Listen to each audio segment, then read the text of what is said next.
Shotgun to shotgun. Doc Maatic Queens that we launched here in Philadelphia last year as part of our 22-year anniversary of the Million Woman March. So while I'm navigating, trying to get this thing connected, I'm going to let you hear from Sister Pam Africa.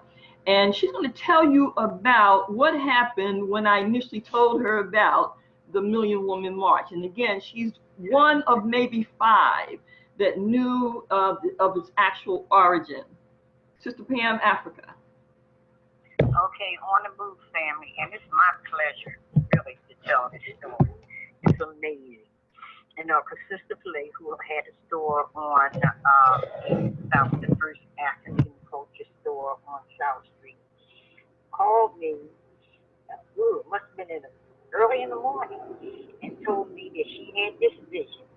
And the ancestor has given her the assignment of doing a Million Woman March. Now, I'm just waking up, and I'm like, huh? You know, a Million Woman March? But knowing Sister Phile, like then and today, my response was clearly this. If you're saying you're going to do that, I wouldn't give a damn if it's 1,000, 100, 5,000. I'm going to help. And just let me know what you do.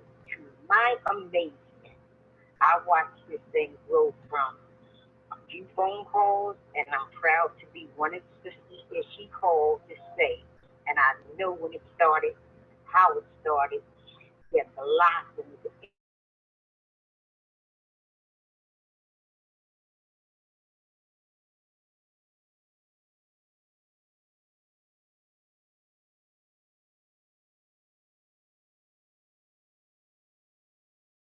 into what was known as the Million Woman. This is what was reported, and a whole lot more. And see anything match to what Sister Phile, the ancestors gave her to do, pulled together with all the magnificent.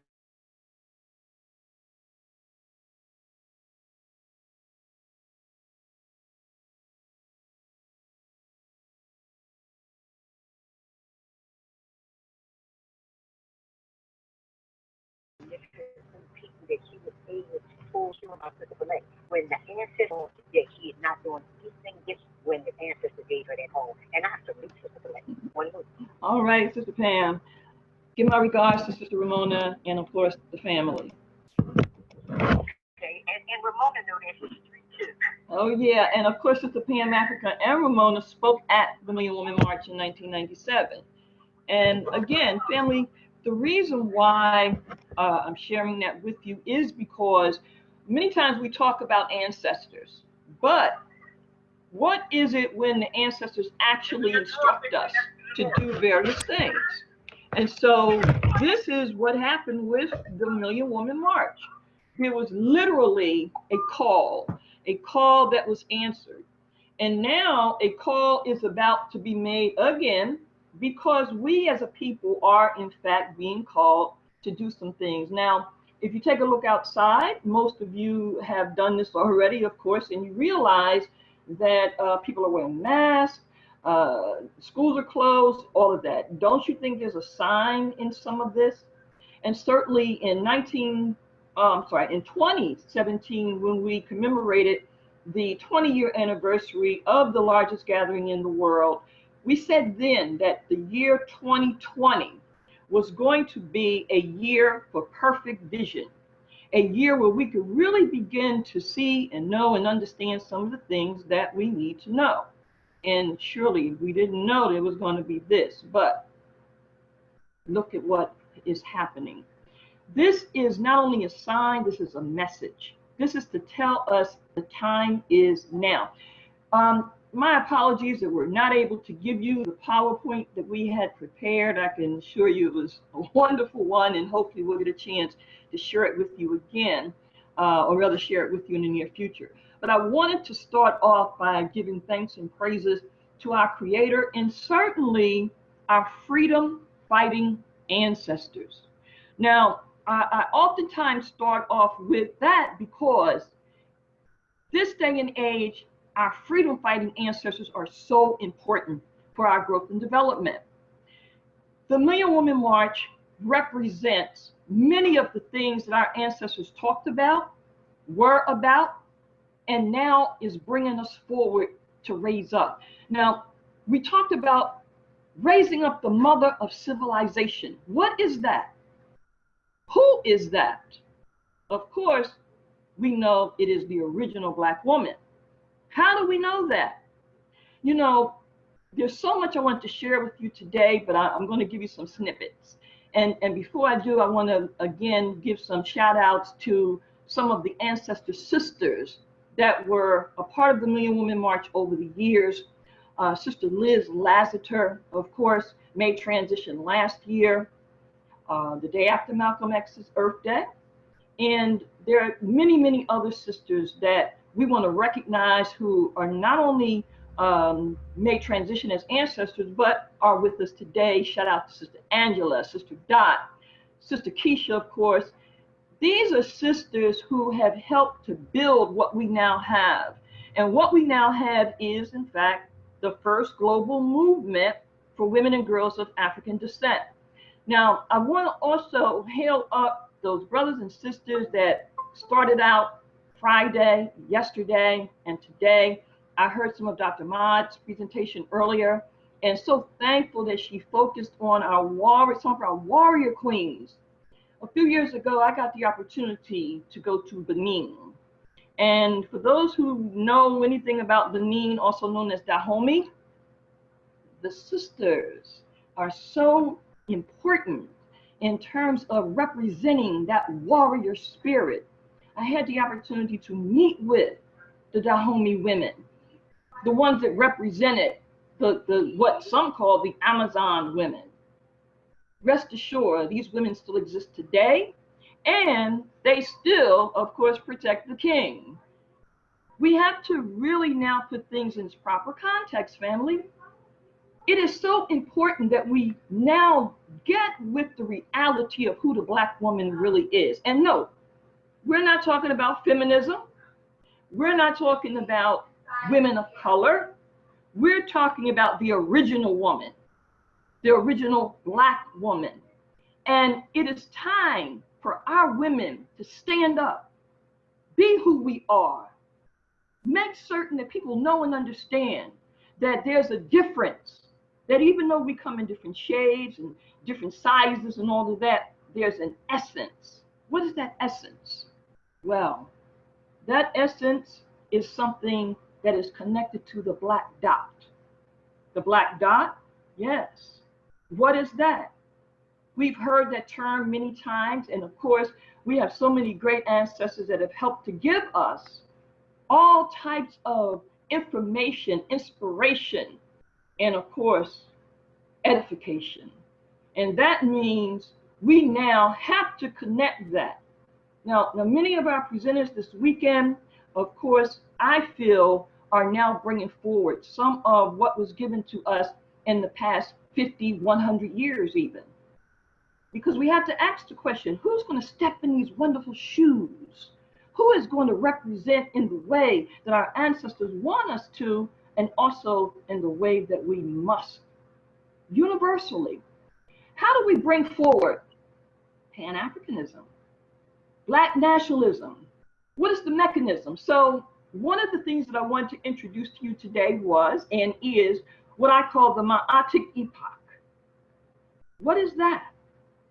Well, you know what Ma'at is, and again, I don't have my presentation, but to say briefly, we're talking about 7 to maybe 9 principles, but 7 in particular. 7 is a very important number, as we know. Truth, justice, reciprocity, honor, balance, righteousness, order. These are principles, and note, we don't want to have anyone to say we're getting into worship. And there's a reason why I say that, because enemy always have the way to help turn our people further against those of us who not only speak truth to power, but who make certain that we continue to resist and represent in the way, as many have said, Nat Turner, Aramanta, Harriet Tubman, Yaa Asantewaa, Nzinga. For those who carry that kind of spirit, and some of us do, we are oftentimes not only put into a mode of isolation amongst some of our people, but also ostracized. In this day and age, we must now make certain that that is not to happen. And so the Man Woman March was a step. It was a major step. Now, we have to ask ourselves this question, family. Why would the largest gathering in the world of women anywhere ever not be recognized by our own scholars, by our own historians? Why wouldn't those that say how much they appreciate history and understand our ancestors, at least to a degree, to recognize them? Why is it when things are put right in our faces, we tend not to see it? I remember having a conversation with our brother, Dr. Khalid Abdul Muhammad, and had no idea at the time of the conversation what would happen in 2001. But then when it did happen, how many questions were really asked? And it's not to be accusatory or to create any innuendos, but one of the things that Doc said very clear to everyone, and it was, if he was to even slip on a banana peel, you know who to blame. But you also have a responsibility to make certain that you get all the facts, all the details. Why did this not happen to this great brother warrior who I had the opportunity to be a national advisor to when he was formulating the Million Youth March? Again, the Million Woman March is historic. And I have to go back to that because when I talk about the things that we're now bringing forward, I have to go to the essence. I have to go to the root. I failed to say this to everyone as we were trying to get everything working in the technological manner. My name again is Dr. Phile Chionesu. In my PowerPoint, I was going to ask, what is the importance of a name? And certainly, we know that it has many, many significance and dynamics. But I'm going to say to you, because many don't know me, and that was intentional for a while, I had no intention of becoming like on the surface to the degree of, being in the spotlight and all of that. That was never my intention.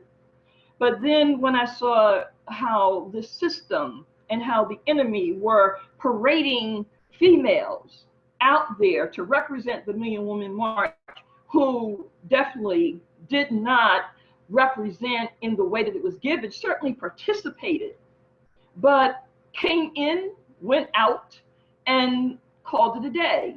MWM was never designed to be an event. It was always designed to be not just a march, but a movement. And now, in fact, the first global movement. Now, what do I mean by that? And again, to connect that to what I call the Maatic Epoch. We again know what Ma'at is. Ma. What are we saying? What are we feeling? What's the vibration? We talk about frequencies, but how do you harness the frequency? 2.5 million women of African descent assembled in Philadelphia. Why Philadelphia? MWM was designed with strategy and the idea and understanding of warfare. Now, this weekend we heard a lot about being at war. Well, we know that our women are in fact one of the best kept secrets when it comes to war. How do we know that? Because we know from history, there are many tales or many stories that we've been told about how our women put various kinds of things into the food to help get rid of the enemy. We know that our women have always done the kinds of courageous things to support our brothers, our men, and we continue to do so. But why are we one of the best kept secrets today? Well, the crack cocaine epidemic, of course, was a tremendous devastation upon the Black community, the Black family. But for the Black woman, it had a totally different kind of impact. It had an impact that we said is a double-edged sword. The impact that is, whereas our brothers have been public enemy number one, our sisters are now public enemy number two. Why? Because this system knows if you get rid of the mother, then you have direct access to the children. And so the crack cocaine was a way also to not only deal with the obvious, but also the biological, because many of the women who were on crack, got addicted to crack, had children, were going to have children.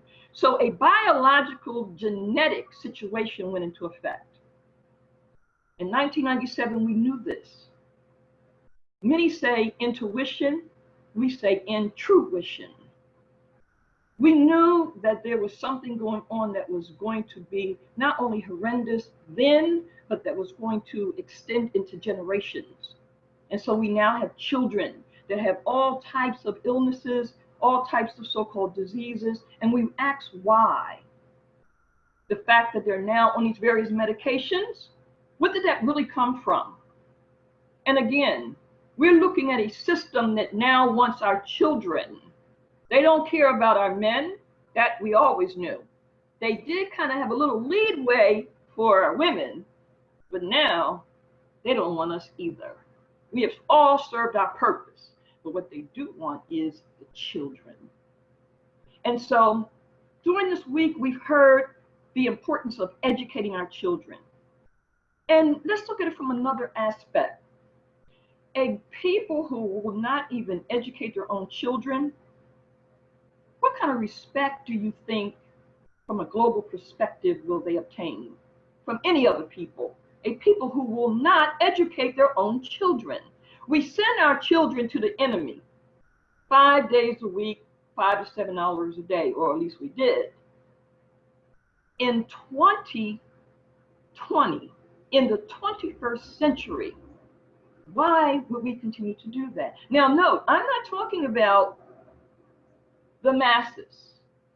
I'm talking about the people who have said they've read Dr. Francis Cress Welsing or Dr. Amos Wilson or many, many others. And again, this is not a condemnation at all. This is mother speaking to the family, speaking to the children, etc., as the mother of civilization. Our sisters must now stand up and represent. We wear many different hats. And again, in my presentation today, I was going to literally put on some different hats. So you see the one I have on right now, which, you know, is kind of fly. I have some other hats I was going to also put on to demonstrate the reality of Black women having to wear so many hats and loving it. Crowns, it's a part of our makeup. But what is also a part of our makeup is being able to be multifaceted, being able to use a holistic approach, and we're losing that. And so when we ask our women, what do we do to help our women, our girls? Quick question, family, and I can't get to the chat room, so maybe our moderator will help me with this. Ask yourself, what Black woman do most young girls say they like or want to be like?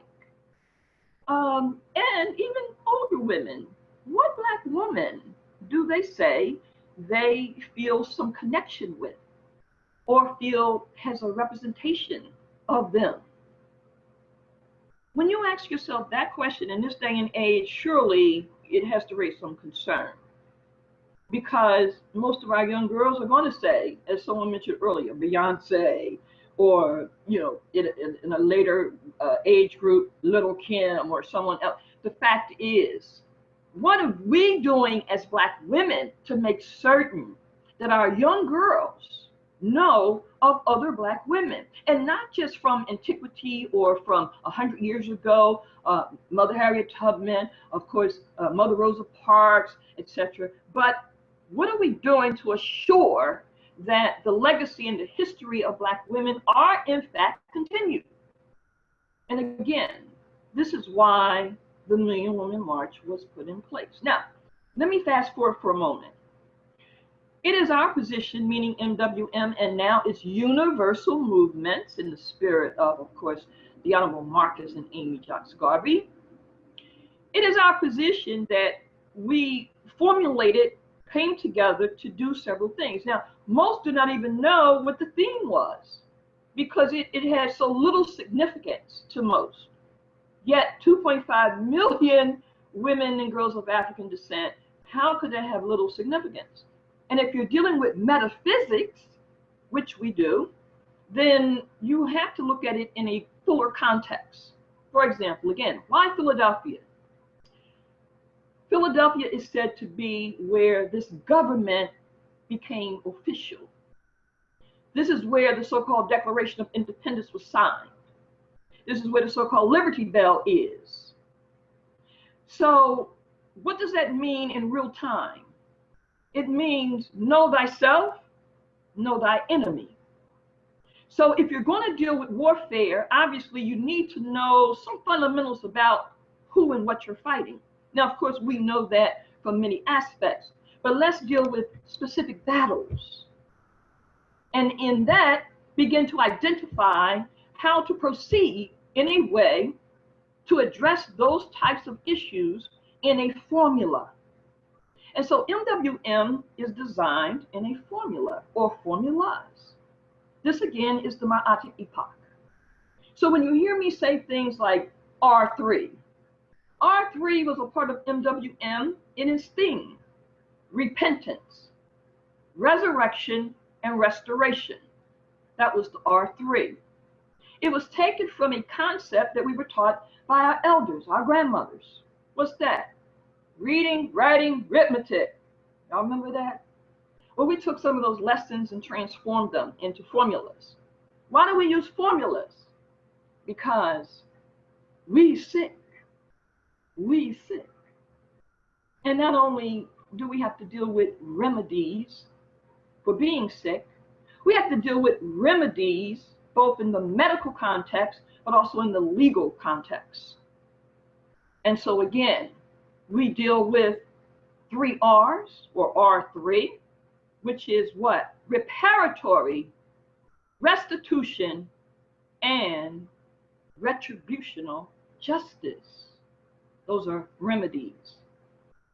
Now, to again say about Philadelphia, it is so important that you know and understand, again, some of the significance. We're designed, meaning MWM, to bring forward some of the work and the legacy of some of our great ancestors and scholars, historians. One being Brother Steve Copley. And so we've been doing a lot of additional research into the Boule. And we now call it not just the Boule, but the Negro/Black Boule, because we want to make clear that people understand who and what we're talking about. I'm writing a book, actually several. One of them is called The New Philadelphia Negro. You all are, of course, familiar with Dr. Du Bois's Philadelphia Negro, where his groundbreaking research conducted or put in place by the University of Pennsylvania was, in fact, a leading tool for future construction or formulation of social research when it came to Black folks.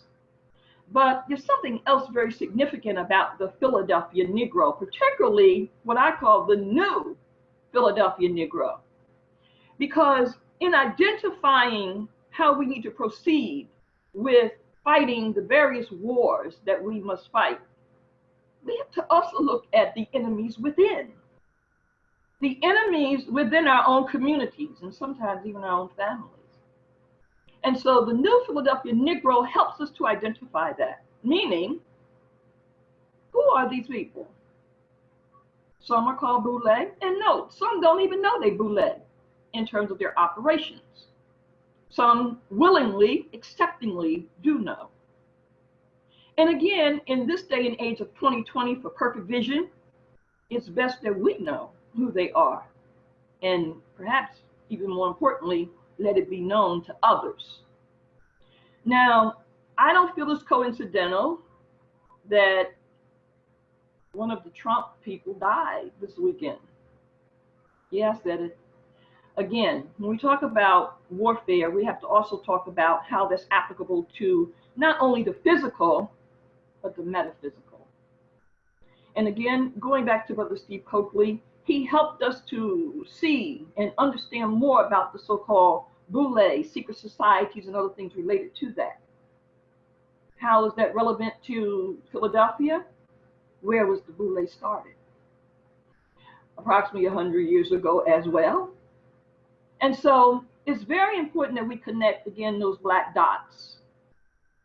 Now, I mentioned earlier that the black dot, as we know it, many say the pineal gland, the third eye, but there's also other black dots in your body. And there's one in particular for the black woman. And I'm not going to go too deep into that right now, but I will say this, that the Million Woman March, again, was based on metaphysics, science, math, history, culture, etc. And so now you're going to see some of the manifestations of that. Again, going back to a question, why were we not embraced? Well, for 22, now 3 straight years, and note I use the word straight. I have to, because we want to make sure that our people know and understand where we're coming from whence we've come, and from where we'll be going. We do not talk about diversity. We do not talk about women of color, none of that. Let's be real clear, because we are. The Million Woman March is universal movements on an executive level have never had a grant, never had corporate sponsoring. Now, show me anywhere in this country of any type when it comes to black folks that did not have these various components in a large gathering, meaning a well-known personality, an already existing organization, political clout, connections, 9 times out of 10 connect to a religion. So if the Million Woman March can bring 2.5 million physically, and then 10 million virtually during a time period when there was no Facebook, Snap, none of that, doesn't that tell you something else happened? So again, we talk about frequency. What is a frequency? It has a connection to units. It has the connection to the continuation of something. And so we knew then that we were planting seeds that would in fact grow. Well, it's harvest time. And so we now are prepared to make certain that we bring forward this movement. Its seeds are now ready to sprout. Its fruit, its roots are now strong and in place. Again, going back to Brother Steve Coakley and others, again, I mentioned the black dot. Many, of course, are familiar with the work of the great Dr. Francis Cress Welsing.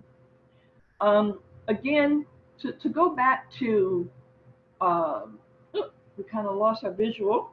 Let's see if we can refine that again. Okay. Okay, family. I don't know if you can still hear me, but we lost our visual, so we're going to try to get that back in a minute. Okay. Okay, can you still hear me? Uh-oh. Yes, ma'am, we can still hear you. Okay, great. All right, I'm going to try to get the visual back. Hopefully. And I don't know if you saw my got it. I don't know if you saw my message in the chat, but you have about 10 minutes left. Okay, yep, I saw it. Okay, I'm not able to access the chat from here. I'm going to try. Okay, I might be able to do so. Okay, yep, we got it. All right, in a few moments, I'm going to ask if you have any questions. And again, family, this was not the presentation that I wanted to share with you today. There was a lot more that I had in store for you, connecting various aspects of the Million Woman March, again, as mother, also known as Moot. I wanted to make sure that you knew how we were structured and how we are proceeding. And again, as a family, now one thing I wanted to point out about family briefly, I heard, many kinds of discussions this week, and of course some of that did talk about family. And I want to say that everyone is on point to a great extent about that. But I also want to say this: some of us did not have that opportunity, meaning we didn't have elders or the kind of love or whatever that some may have had in their family structure. Some were, adopted or other kinds of situations. Some went through other kinds of experiences that were not experiences that, were really in the best light. I say that because we realize that as women in particular, but we need to also understand that in terms of movement. And what that means is, as a people, we have to take all these things into consideration. And so MWM is very aware that we come from different walks of life.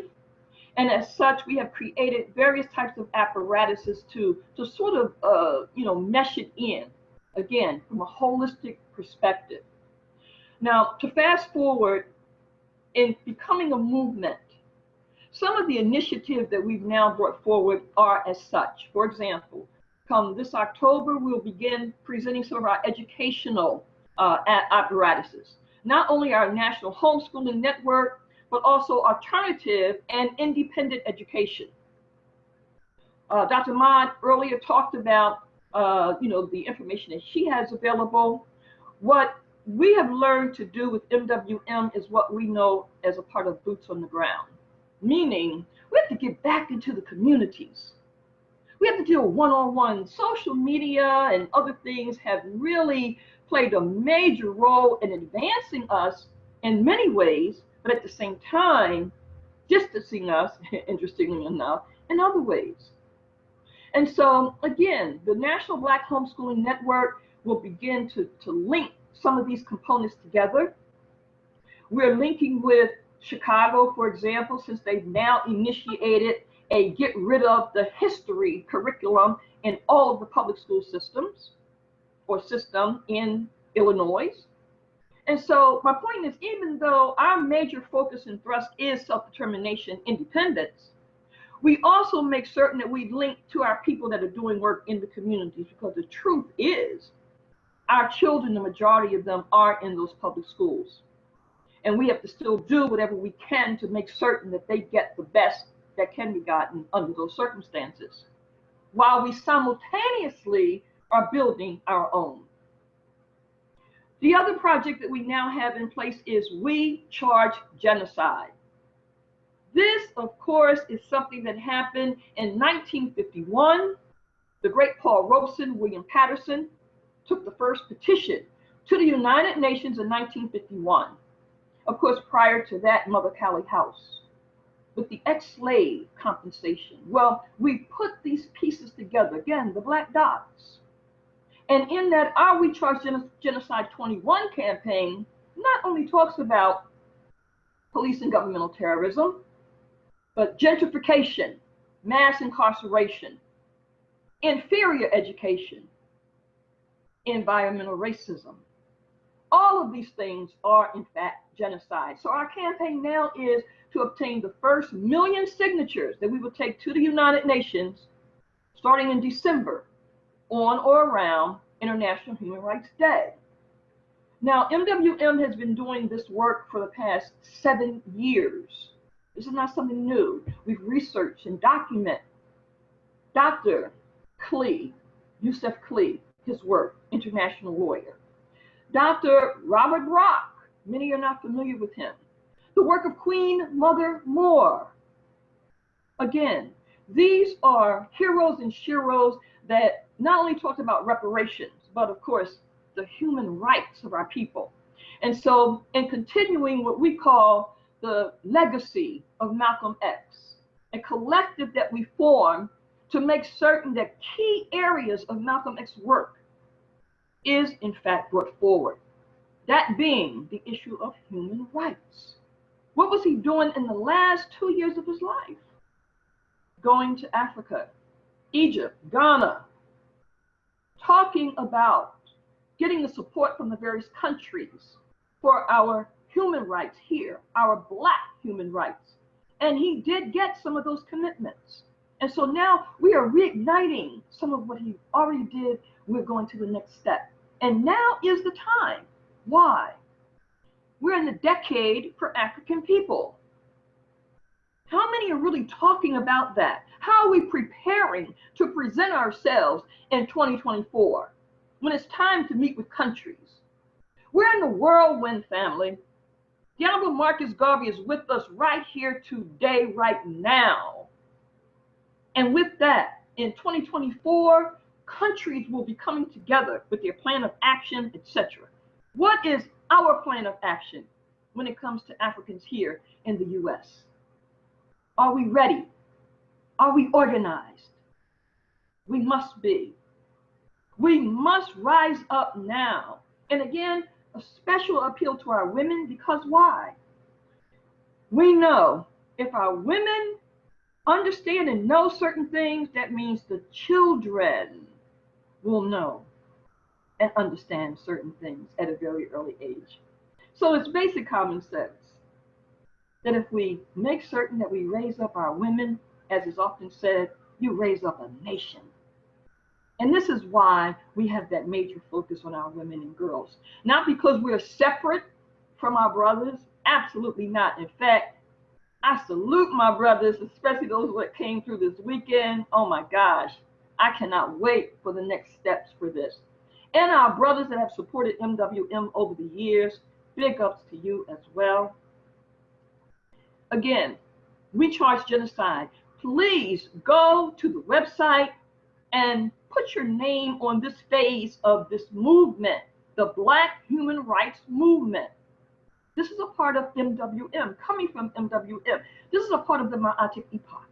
Again, you know what the principles of Maatic is, but how do you apply this? This is what we're talking about. Providing information that will enable us to activate the frequencies, to activate the kinds of energies and synergies that is necessary for us to move forward as a people. And again, the sisters hold some of this right in our midst. And so we have classes now for sisters to help our sisters to grow and develop as African women in this day and age, raising up that mother of civilization in the 21st century. I'm going to close out now, family. Again, this is not the presentation I wanted to bring you. I had so much more I want to share with you. Again, to recap briefly, I did mention my name. I just want to share that with you again to show you the vibration, to help you to connect to the vibration. And it is, again, Dr. Phile. If those of you who are familiar with Kemet, and many of you are, if you go and look up something that talks about the island of Phile, you will find the Greek spelling, which is Phile. I did, in fact, have Dr. Ben as both teacher from the streets as well as a professor at college. When he taught at Temple University, he was literally my professor at Temple University when I was a student there. I was a student of religion, and also my minor was law. So I was a religion major and a pre-law minor. I left school intentionally after being told by the great Leonard Barrett that, I really did not need to be in that kind of institution, because I had already done a tremendous amount of research, and he encouraged me to be an independent thinker. And so I left school, ultimately connected with Dr. Pravinana Shanti, who is one of my elders. As such, was able to obtain an honorary doctor's degree after almost 20 years of research, and have an honorary doctor's degree in what is known as African spirituality spirituality, ritual, and religion. With that said, again, my name, Phile, is connected to the island of Phile, where many know that that was one of the first universities that's recorded, and also where several of the kings was in fact or is in fact found. Also, my name Chionesu, which is how I got the name Empress Chi, is Chionesu is Shona, the language of Shona, and it means guiding light. And so when you hear the concepts that I bring forward, it is connected to that name and representing that energy and representing our people and bringing forward those kinds of connectivities of our ancestors. I oftentimes talk about the black dot. Again, one of the first persons that I learned and read about was Dr. Richard King. Even before I read Dr. Francis Quest Welsing and talked and heard about and learned about melanin, it was Dr. Richard King. And again, connecting the physical with the metaphysical. And so this 20 years of work has produced what I feel is some of the continuation. Lastly, and we're going to open up the chat room, in talking about Dr. Kwabi Shanti, you will hear me talk more about Afrocentricity as opposed to Afrocentricity. Very similar, but there is a reason why we have different schools of thought about various things, and at another time I will convey what that represents. But I can also share with you that Nana Ashanti, Kwabi Nana Shante, is also the author of what's known as the Willie Lynch Letter. For those of you who are familiar with that, you certainly know by now that when you look at the language of the Willie Lynch Letter, it certainly is not the language of that time. That is because Dr. Kwabi Nana Shanti wrote it as a student. He was a psychology student rather, and he wrote it as a paper initially. It was reintroduced by Minister Farrakhan during the time of the Million Man March, and has become folk hero legend since. But again, one of my assignments is to continue some of the work of Dr. Ashanti. Thereby, I will be presenting additional insight and information on the Willie Lynch Letter, but how to get rid of the Willie Lynch chip that many of us have. All of us actually have, but some of us have been able to reduce it, and we need to reduce it even more so. At any rate, family, we got started late. I'm putting a lot of stuff all in one kind of presentation, which is not what I wanted to do, but again, sometimes you have to go with the flow as the ancestors bring it. And we're just going to open up the chat room for you now.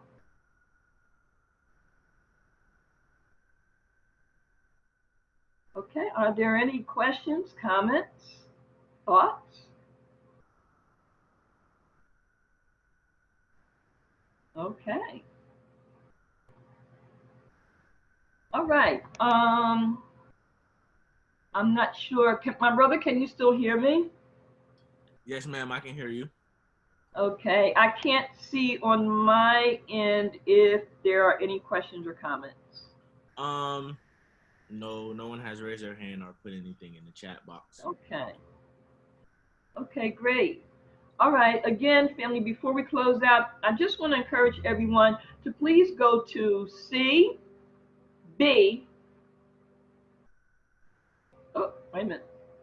Collective Black People's Movement. So it's cbpm.org/WeChargeGenocide. And there you will be able to sign on to the letter of intent, which will be taken to the United Nations in December as one of the preludes to the actual filing of the petition of genocide. Again, we will be meeting with various representatives from countries to begin to advise them of our move in the continuation of our ancestors' work, and to, of course, get their support. One other thing I want to mention is that in October, sisters, there will be a pre-convention for our women and girls. We're getting ready to call on a national Black Women's Reunion, and that is going to be connecting more of the dots in terms of generations. It will include sisters, what we call mothers, daughters, sisters of the movement. And so we'll be bringing together next year sisters from the Black Panther Party, RAM, the Nation of Islam, the NAACP, any group organization that did some work that's relevant to our liberation, but bringing sisters together because we realize that there's such a disconnect. And again, one of my concerns in coming not only into the movement, but in doing the Million Woman March, I really thought that sisters would gravitate to it once they saw the power and the capability of us to unite. And unfortunately, there was little response from sisters that are in the movement. I got, more embracing from brothers, believe it or not, and I'm very thankful for that. But over these 20 years, I can tell you, I have spoke at several colleges, all of them white. I mean, that's who invited me. None of the black colleges, none of the universities, even the Black Studies departments, the African Studies departments, they all do Black History Month, Women's History Month, but yet the largest gathering in the world doesn't seem to make it to their roster or to their schedule in 23 years. I would just dare say, why? We know why. And so this again is why the Million Woman March is universal movement, and with that, a Million Black Women Rising and other powerful components, the Black Women's Defense League. These are all units and components of MWM that we've been able to develop over the years. And family, keep in mind, we have again never had corporate sponsoring, never had major benefactors. We've had our radio program for 12 straight years. We've done ongoing work in our communities nationwide and continue to be of service not only to our women and girls, but to our families and communities. We do work with political prisoners. We, of course, make certain that we provide whatever assistance to our women in dealing with these various judicial systems. And by the way, we are in the process of setting up, for lack of a better word, pen pal for our women that are incarcerated so that we can let them know that we are here. But again, sisters, we need your support in developing this movement. It is a movement. And there's a saying, of course, it's kind of given to Einstein, which happened to be an associate of Kwame Nkrumah, as I later learned. But one of the things that he was known to have said was, insanity is sometimes described as doing the same thing over and over again and expecting different results.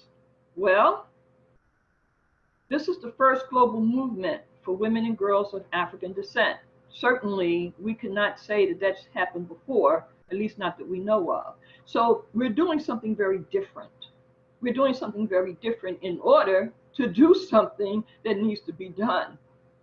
With that said, family, I'm going to again thank all of you for coming into not only this session, but this entire weekend has been incredible. We have so much work to do. And sisters, again, I appeal to you, I encourage you to stand up now, represent. We are the ones we have been waiting for. And guess what? If we don't do this now, that next generation is going to catch more hell than what we could possibly imagine. Sisters, we have to now ask ourselves, are we part of the problem or part of the solution? I dare say we are definitely part of the solution. Again, I salute you all. Up, you mighty race. Up, you mighty people. Accomplish not only what you shall, what you will, what you must. Tutana.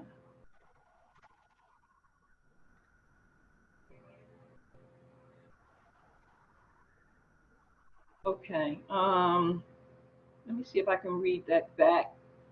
Okay, someone did. I'm trying to get to. Okay. I never understood why it didn't explode by our women, but I'm with you in any way possible. Okay, great. Thank you, sister. Let's see if there was any other. Okay. Okay, was there any other comments or thoughts? All right. Again, we are self-determined, therefore we appreciate any support that you can provide. We do have a Cash App, and that, of course, is at $HOT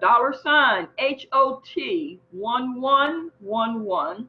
Again, $HOT 1111.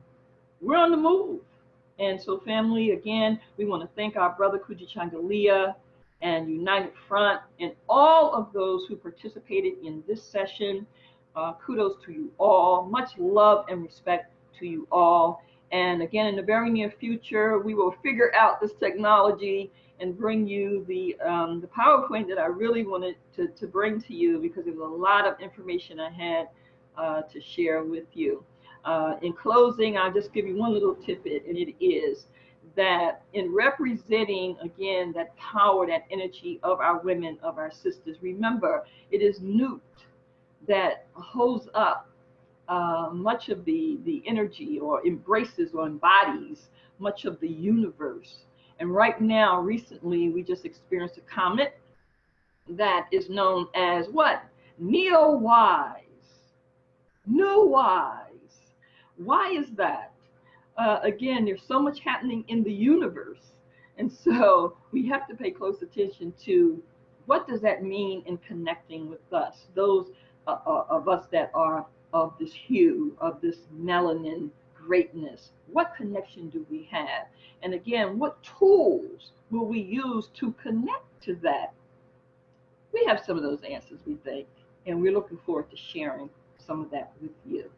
Again, thank you, family. And again, you can email us if you have any other additional questions or suggestions, or if you want to get involved. We do have membership now, both, of course, for sisters and for brothers.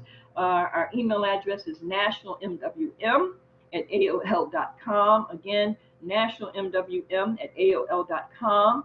And, of course, our weekly radio broadcast, New Day, spelled N-U, Day, Resurrection and Liberation. We're on every Saturday night at 10:30 p.m. and it's Eastern Time, and it's at www.blogtalkradio.com/Empress Chi. Again, family, we thank you all, and we look forward to talking with you again, being with you again, and certainly moving towards victory with you. Peace to you all. My hotel. Yeah. Intro to O. And my dude, that Timbuktu to Ave. For new, renew your passion, shun the condition, and not the who, what, when, where, and you are from. At last. Put the higher in hierarchy. Climber, paint a picture, no crime, reppin' Garvey, and all that's godly. Sorry, I can't relate, I'm warrior Masi. Zulu pull up on Fasi and catch a body. Enemies near and far declaring.